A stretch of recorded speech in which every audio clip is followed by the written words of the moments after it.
आपको क्या लगता है इंडिया का मैप हमेशा से ऐसे था? गलत।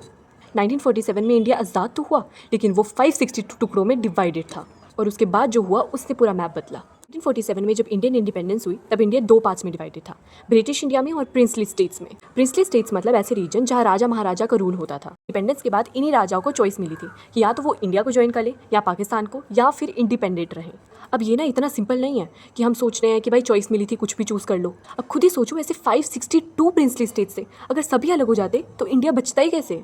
हाँ, काफ़ी प्रिंस स्टेट ने इंडिया को ज्वाइन करने का निर्णय लिया, लेकिन सबने इजीली ज्वाइन नहीं किया। जैसे कि हैदराबाद इंडिया के बीच में होते हुए वो इंडिपेंडेंट रहना चाहते थे, जूनागढ़ क्योंकि उनके रूलर मुस्लिम थे और उनकी हिंदू पॉपुलेशन थी, तो डिसीजन उल्टा ही था। जम्मू एंड कश्मीर आज तक का सबसे कॉम्प्लिकेटेड इशू, और त्रवैनकोर वो भी इंडिपेंडेंट रहना चाहते थे। लेकिन फिर मूवी में एंट्री होती है हीरो की, सरदार वल्लभ भाई पटेल जी की, जिन्हें हम आयरन मैन ऑफ इंडिया के नाम से भी जानते हैं। अब ऐसा मैं इसलिए कह रही हूँ क्योंकि उन्होंने फोर्स, डिप्लोमेसी और इंटेलिजेंस का यूज़ कर 500 से ज़्यादा प्रिंसली स्टेट्स को इंडिया में ज्वाइन कर लिया था। ऐसे ही इतनी सारी प्रिंसली स्टेट्स थोड़ी ना तैयार हो गई थी इंडिया के साथ जुड़ने के लिए।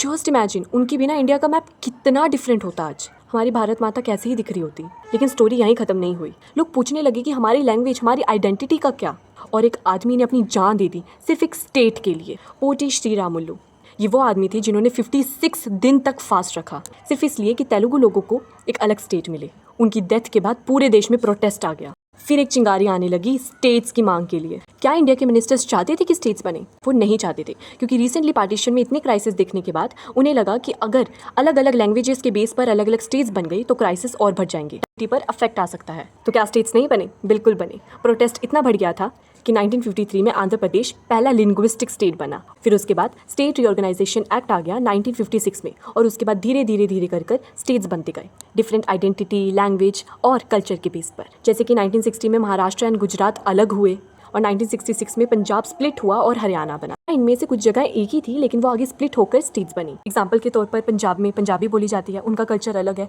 और सरसों का साग कितना टेस्टी है, और वहीं दूसरी तरफ असम का कल्चर भी कितना ब्यूटीफुल है। और फिर इंडिया का मैप बार बार चेंज होता है, लेकिन सबसे ज़्यादा कॉम्प्लेक्स और इंटरेस्टिंग डिवीजन हुआ था इंडिया के नॉर्थ ईस्ट में, 7 सिस्टर्स, जिनके बारे में हम जानेंगे नेक्स्ट वीडियो में। जय हिंद, जय भारत।